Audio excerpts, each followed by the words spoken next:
Talk shoes. Recorded live. Hello, and welcome to the Castle of Horror interview segment where we talk to writers and creators of today's genre worlds. From Denver, Colorado, I'm your host, Jason Henderson, creator of the Alex Van Helsing novels. This week we're talking to Kari Holt. She's the author of several middle-grade novels in verse, including her new book, House Arrest, which actually comes out in October, so in just a few weeks, and Rhyme Schemer of 2014, which was an Amazon Best Book for Kids and Teens and a Bank Street Best Book of the Year. Her novel in haiku, this is the most wonderful thing, Brains for Lunch, received a starred review in Publishers Weekly and was highlighted on the Texas Library Association's annotated Lone Star reading list for 2011. She lives in Austin with what she calls her husband and her 3 malevolently charming children. Hello, Kari. Welcome. Hello, Jason. Thank you for having me. Oh, I'm very excited to talk. All right, just so you know, today's podcast is brought to you by Audible.com. Get a free audiobook download and a 30-day free trial at www.audibletrial.com/horror. They have over 180,000 titles to choose from. This week's recommendation from our poll of listeners is Who Goes There by Joseph Campbell from Rocket Books. Check out your free audiobook at audibletrial.com/horror. That is the best URL a horror podcast is ever going to have, audibletrial.com/horror. All right, Kari, tell you what, I want to start. This is such a beautiful book. House Arrest is a beautiful, beautiful book. I've been reading it. The voice instantly just grabs me, and I wondered if you would do us the favor of reading a short section, starting on page 21. These are all the words I say every day, to the middle of page 22 with fractions, just to bring people into the feel and the sound of House Arrest. Can you find it? Sure, I can do that.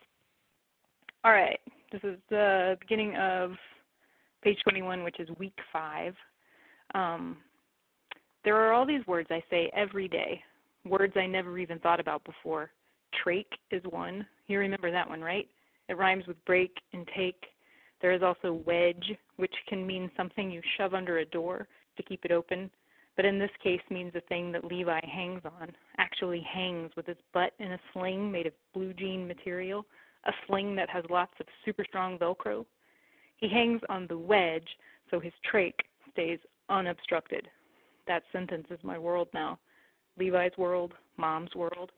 It doesn't seem normal, but it is an everyday sentence now.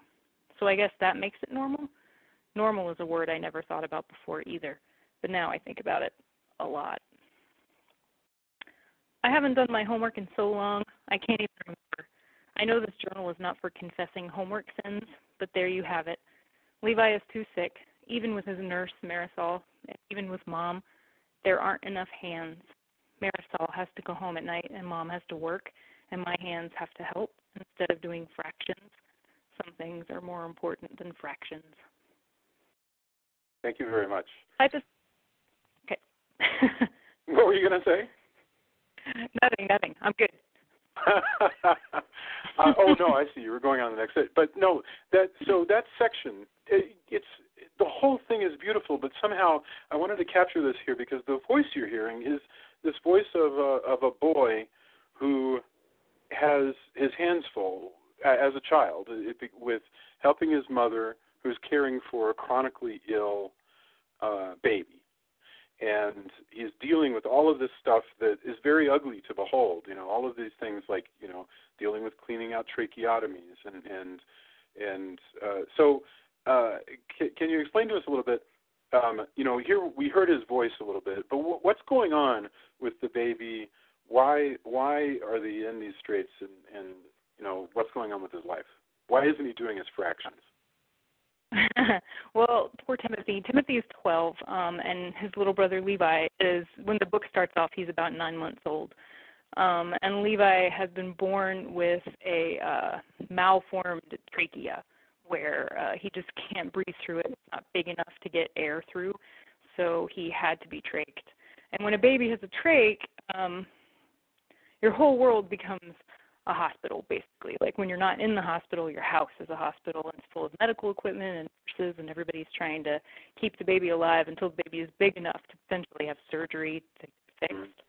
And so this is very hard for a regular, typical family to handle, but in Timothy's case, his father couldn't handle it and left. and so Timothy is left with his mother, and the two of them basically alone are taking care of Levi with some nursing help, but they can't really get the staffing because, insurance isn't always that great, and so they just have a lot of stuff, and like there are financial problems that are piling up. There are all these things that a 12-year-old doesn't need to be worrying about, and yet it has really, just become his world. Or at least that we tell ourselves 12-year-olds. It's so funny to think that most of our lives, most 12-year-olds are protected from, really, really tough stuff. But, occasionally they're thrown into it, and oftentimes they thrive. Like Timothy when we first meet him, is not thriving. He's actually been, he acts out, but his acting out has a very sort of Jean Valjean quality. He stole a wallet to buy medicine for the baby, and then got caught, and that's why he's under house arrest. What made you pick that? What made you choose the idea of a 12-year-old stuck at home like this as your focal point? I'm just trying to figure out, like, in your brain, what made you go, I got it, this is my protagonist? Where did it come from? Right. Well, one of the things that I really wanted to talk about and that I find really interesting as a writer is the idea that there aren't these black and whites in life, there can be good things that are bad, and there can be bad things that are good, and there can be gray areas where you're trying to figure it out. And I think that when you're a kid, there are certain sort of developmental phases that you go through where everything really is black and white, and you get very uncomfortable when it's not like that because, it's obviously harder to navigate. And I wanted to kind of follow the progression of this kid figuring out right from wrong and, like, maybe better ways to do things to achieve his goals. And then the idea of his... Oh, I love how he thinks about it, though, when he goes, you know what, though? I still need the money. The baby still needs the medicine. He kind of figures it out, that it didn't work. It might have worked, that it didn't work, and they're still ultimately sort of screwed. But this baby, this brother, and the tracheostomy and all that trouble and all of the worry, my youngest son, when he was born, had this same problem. And so for years, we had a baby with a trach until we were able to take him to Cincinnati. And we had a team of surgeons, and they took out one of his ribs, and they rebuilt his trachea with it, and it was a whole big ordeal. And I really needed to sort of work through all of that.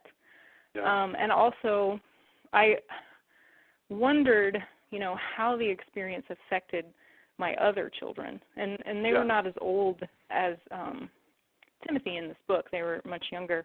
But I thought, like, what if they were older and, what if these other things happened? And so I think Timothy is sort of this conglomeration of me thinking of all these things that I would have done had I needed to do them, and maybe what my kids were thinking. And, luckily, my husband didn't run away.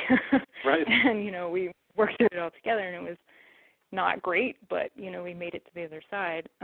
I was just very curious about, like, what a child would do. Did you quiz them about that? Did you ask your kids, does this ring true, or did you go to them for that kind of feedback when you were putting the book together? I talked to them a little bit. But it was mostly talking to them about the language that I was using and the nurses and that sort of thing. I just would go back, to those times and think about, even though my oldest at the time, I guess he was 8. So I remember some of the things that he said and just the way that the experiences made my son and my daughter both, like, really, like, extremely empathetic people. Like, even now, they have such empathy for others that I'm not sure that they would have had without having this experience. And I wanted to make sure that we could see that with Timothy.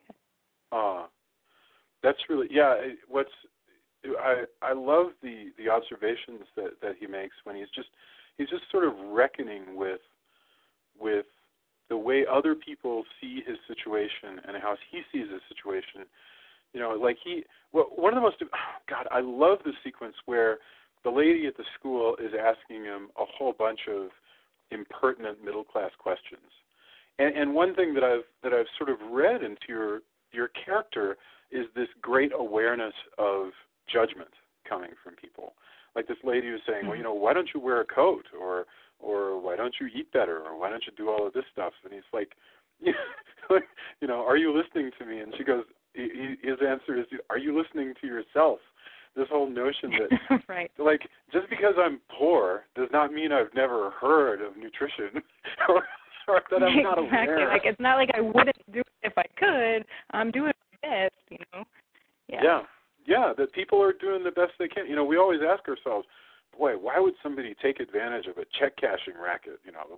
What kind of fools are these people with their money? There are people who can't afford access to the same tools that the middle class has, and being poor. Right. And when you're pushed up against a wall, I mean, you don't know what you're going to do when it comes, down to brass tacks, when you're fighting to survive. And that's something that I wanted to be conveyed in the book, so that, I mean, I don't think that every kid out there specifically has a, sick sibling and that this is the perfect book for them. It might be, but I wanted to show that, kids who are in a difficult situation, I want any kid in any difficult situation to be able to read it and to kind of understand Timothy and to get a little something out of it. Like, this is just sort of the conduit story that I'm hoping reaches a kind of larger group of kids. Do you feel like the emotional lives of young people is reflected? I'm trying to figure out how to put this into the right question. I feel like you've given us a character who, in Timothy, who thinks about things very deeply. And admittedly, it's written by an adult, right? But nevertheless, I found it totally believable. This 12-year-old is thinking about things from a lot of different perspectives and really wrestling with stuff. Mainly because in the conceit of the book, he's been forced to keep a journal. But still, he's grappling with all these things. And it makes me feel like a lot of times we sell the emotions of 12-year-olds short, like we're unaware of how deeply they're actually thinking. Do you think that's true, or is this a conduit for Kari's inner voice as a No, I mean, I really do think that that's true. And with Rhyme Schemer, the book that came out before this, when my agent was shopping it around, we got a lot of feedback from editors that said, oh, well, this is a boy main character, and there are too many feelings in this book. Like, this is not a book for boys. There's too many. He thinks too much, and he talks about his feelings too much, which offended me, and it offended me on account of boys everywhere, because of course they have feelings. All kids have feelings, and they do think about things deeply. And I think it's very easy to just sort of brush them off and be like, oh, they're just kids being crazy kids or whatever. But they're really paying attention. You can really tell in the way that a child, particularly a middle school child, when they don't want you to know what they're thinking, they are feeling especially it. Especially when they don't want you to know that they're hurt, or that they're vulnerable, or that they're sad that you've judged them. Which I find goes into adulthood. I remember reading somebody talking about World War II, that these young men fighting World War II were in the end young people who really wanted to please, and didn't want to get things wrong, and just this crushing sadness of what we expect from men as they grow up. Right. So, but what's funny to me about this book is, like, I read Brains for Lunch, which was your book. We haven't even gotten to the verse part. I'm going to get that into your process, okay? But the way that I first became aware of your work was an absolutely freaking brilliant essay that you did for McSweeney's that was supposed to be like notes from Chaucer as he was on assignment reporting on South by Southwest. The Chaucer tweeting South by Southwest. Yes, and it was so freaking funny because it mixed Middle English spelling and references to how people walking around talking into their Bluetooth devices looked like they were possessed by demons. It was brilliant. It was laugh out loud funny. That was the first thing I ever read of yours. And Brains for Lunch, which was a novel in verse, just like this one is, only it was about a zombie boy in love with a regular girl. And you were playing with all of those Romeo and Juliet class distinctions, only in this case it was a zombie and a regular girl. How prejudiced of me. It was like a living girl. And Life is. and that was funny. And I remember once you said at a panel that I attended, or was on, I can't even remember which this was, where you said, that you tended to be funny, right? And that you tended to veer towards comedy. But this book is not a comedy book, not even close, although the kid has a kind of a dark sense of humor that he throws out. So what is that transition, and how do you feel about letting go of writing a comedy book? Or is that even a fair way of putting it? Well, I think is that they're not mutually exclusive. So it doesn't mean I'm not writing other funny things. And I did want to inject to this with that dark humor, just so at points, when it gets kind of tough, that there are these like little funny moments, and they're not really laugh out loud moments, but they show that Timothy still kind of can have a lighthearted view of things. And I don't know, this is just a different book. This is a book that I would have written no matter what, like whether it was going to ever get published or just in a drawer. I think this was just something that I had to do, So it is pretty different than anything else. It's close to Rhyme Schemer in that it's free verse and it's this kind of a hurting boy main character, but I think Rhyme Schemer had more humor in it than this. This is definitely the most the weeper. I don't know. I haven't written a weeper until this one. This is the weeper. It is very engaging, though. I mean, I think that young people honestly will have no problem at all being engaged with it. In fact, the fact that it's so in your face and really tough, and dealing with these real things, I think will really light readers on fire. Can you talk to me a little bit about your process? I want to understand. Setting aside the fact that this is in verse, I want to grapple with that, but I haven't yet formulated in my head exactly how to ask how one writes poetry 200 pages long. How do you do your writing in general? Like let's say you've got a book that you intend to have finished and on your whoever's agent's desk, editor's desk, by, I'm going to make this up, by 3 months from now. What do you do tomorrow to start making that book a reality, and like what does every week look like as far as like getting the work done? It used to be I would just sit down and write. I would just sit and write and just write and write. When you say sit down and write, do you mean like whenever or like before? Well, now it's when the kids go to school. I have a very finite window, and that is it's the school day. And so I will really sit down and do it. It used to be at night to get the kids to bed. Like I wrote Brains for Lunch every night between like midnight and 4 a.m. Because I was up with the baby with a Drake. Right. But nowadays, I get up in the morning, I make a cup of coffee, I sit, and what works really best is if I tell myself I have to have 5 pages done before I check my email. Because if I start checking my email, then I will start checking Facebook, and then the next thing I know, it's 12 o'clock, and I have only 2 hours before I have to leave and pick up the kids, and I'm, totally screwed.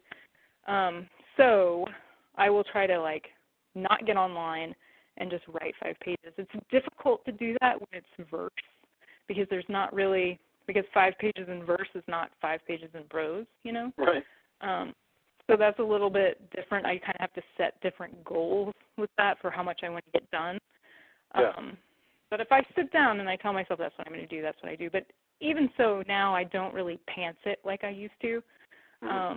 Part of that has to do with learning. When you say pantsing, you're talking about just making up the book as you go along without exactly, like with no outline or anything, just sitting down and writing and letting the characters kind of tell you where the book is going to go. That's how I wrote my first book. That's how I wrote Brains for Lunch.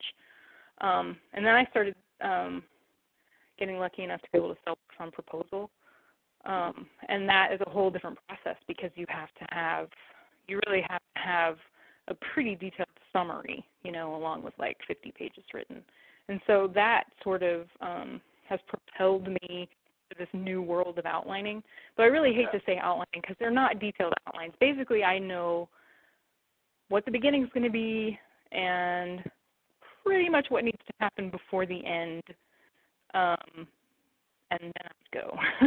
So it's not like some people do with spreadsheets and like, cards for every scene and that sort of thing. I don't really do that. I'm a spreadsheet writer. I totally can attest to that. I feel like I have tried doing that before, and when I do it, I feel like I'm done. Like I will get all the scenes written out, and I'm like, oh, look, I just wrote a book. I haven't written a book. I've written a skeleton of a book, but I don't really want to do any more after that. Interesting. I feel like it exhausts your creativity. Well, that's kind of. So you set this amount that you're going to try to get done every day, and I guess every week. Do you take days off? I do, and I will push it to some extent. Like I will sit down and say I have to have 5 pages before I can get on the internet, and if I do, I'll put a little gold star on my calendar on the fridge, so when the kids come home from school, they're like, "You got your star today." Oh, that's delightful. But if I can't, I mean, you know how it is with creativity. Yeah. I mean, sometimes you just can't. And I've learned to recognize it and to not push it. If nothing's coming out, I will just be a miserable sack if I try to force it. So I will stop, and I'll work on a different project, or I'll write something for fun, I won't stop writing. I will write something different and then come back to the original project when I feel like I've gotten all the ooky stuff out. Well, there's no clipboard.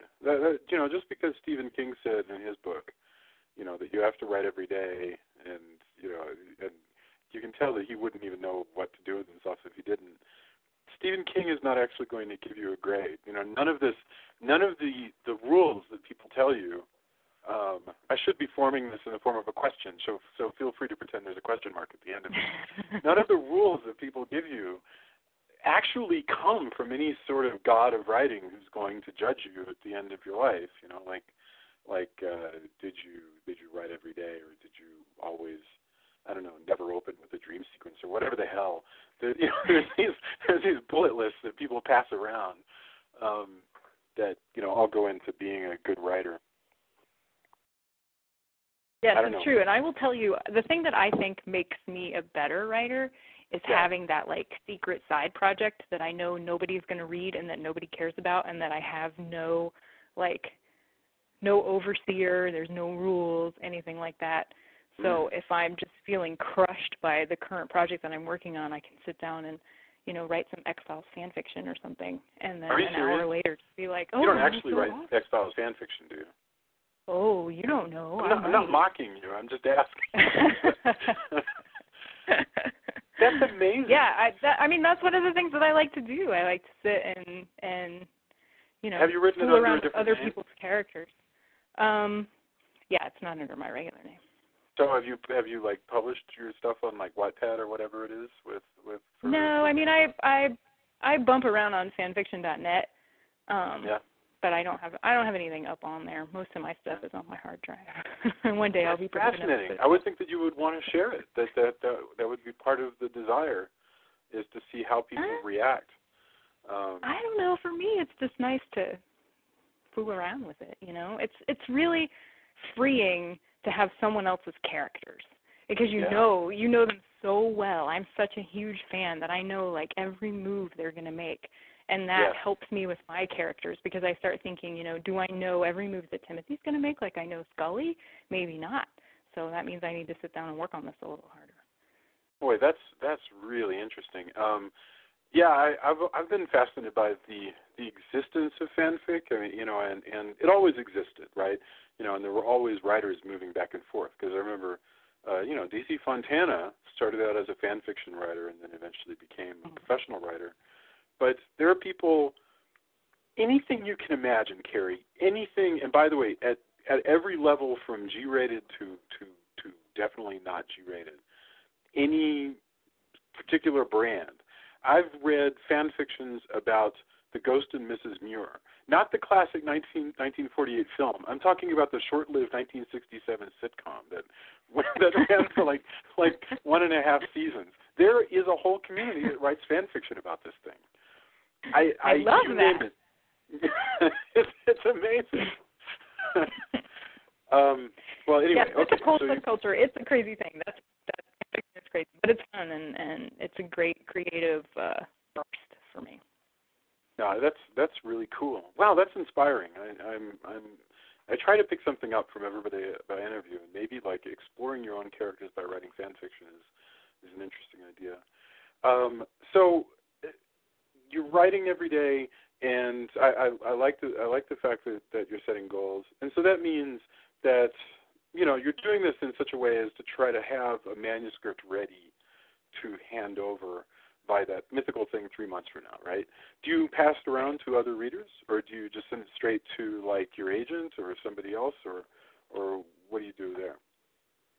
I do. I have a couple of critique groups, and I will pass things on to those guys. Sometimes my deadlines are faster than my critique groups can meet. Like we'll try to send 10 pages every 3 or 4 weeks or something, and I have to move faster than that. So it doesn't always work, and then there are often times when I will send a note and just beg somebody and say, hey, can you read this whole thing and let me know, and I'll owe you one. So I do try to get other eyes on it. That is going to depend on the deadline for me. And, I always tell my editor that I'm sending her the first draft, but, your editor's first draft is really like your third or fourth draft. Sure. At least for me it is. I don't actually send her the real first draft because it's so hideous. But yeah, I do try to get outside readers as much as I can. It can be tough though, because handing like certainly not a rough draft. Rough draft is like the thing that you finally get to the end of the story. But like a first draft where you've got kind of cleaned it up and you've kind of reread it, but still handing it over to it can be tough to hand it to a friend or whatever, whereas that an agent's going to be harsh, so at least it's almost like it's safer to send it to them. But I totally agree with you. I love this idea of a group who are just sort of there to critique one another's work. That sounds really cool. Yeah, I have a group here in town, and I have one where I think we're in every time zone in the U.S., and we do a Google Hangout once a month. No way. And it's really fun. Yeah, we all get to see each other, and we talk about our work, and it's really fun. I've been a terrible slacker because I've had these deadlines, and I haven't made it to a lot of meetings. But when I actually make it, it's fantastic. Wow. But what's amazing to me is there you have the benefit of deadlines. And I know that a lot of listeners who are let's no matter what age you're at, you could be at any age, but let's say you're at the beginning of your writing career, there's nobody waiting on your work. I mean, what would you say to this person? There's nobody waiting on their work. There's nobody who's like, boy, I'm going to be angry if they don't give me the first draft of this thing by October 1. How do they make October 1? In other words, I'm presupposing that you should set yourself a deadline. But how do you keep doing it every day, knowing that there's really nobody at the end who's waiting to hear from you? Right. You need accountability. You have to have someone who's giving you accountability. And that was the thing that got me to finish writing my first novel, was joining a critique group. Really? I went to the local Society of Children's Book Writers and Illustrators meeting, and they had, I guess there was a website where you could go and look for people who were looking for critique groups. Wow. And I joined a critique group. I say wow because I totally did not expect that. Even though you just said that you use a group, I never in a million years figured that you would actually use it. It was because we met that group. Yeah, we met every week and were expected to bring between 5 and 10 pages every week. And so suddenly it became not just a joke that I was going to finish a novel, but I had to bring 5 to 10 pages every week, which meant I had to write them. Wow. And that was a really great sort of kick in the butt. Well, maybe then if you don't have something like that around you, you should create one. Let's just say, for instance, that you're in a suburb of Dallas, but you don't have a critique group near you or whatever. Maybe you have to create one. Maybe you find your fellow 8th graders and draw together a club and say, look, this is important to me. I think it's going to be important to you. We're going to commit to turn in pages to one another. Boy. Yeah, and I think it's pretty easy. I say it's pretty easy. I would assume it's easy. I don't know if this is true to find like-minded folks online. You know, like on Tumblr. We do live in a different time now, so that is more possible. Yeah. So I think finding other people who are writing things that you're interested in, and there used to be the Blue Boards. I guess the Blue Boards are now part of the SCBWI website, but that's where a lot of people I know met other people to have online. SCBWI. What is that? I can't even remember what that stands for. The Society for Children's Book Writers and Illustrators. Ah, yes. So if you go to SCBWI, I think it's .org. This is for people who write for kids. And there's tons of stuff. And I know that in Austin we have the Writers League, which is more geared to people who write for grown-ups, and they have programs and critique groups and that sort of thing too. I think that's the Writers League of Texas. They cover the entire state. Yeah. Right. So I mean, things like that exist, I think, all around the country. You just kind of have to hunt around for them. Yeah. And then you have online. I didn't mean to interrupt you. Go ahead. No, just anything online. I mean, I think particularly if you're writing, I was going to say particularly if you're writing sci-fi, right. It seems like it would be really, really easy to find other people to read it. But it's a good point. It may be more difficult to find the people who are interested in your Ghost and Mrs. Muir TV series fanfic.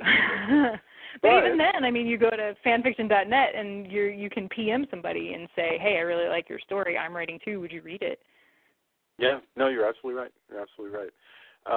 There is a place actually, and I'll try to find it and put a link on our show page.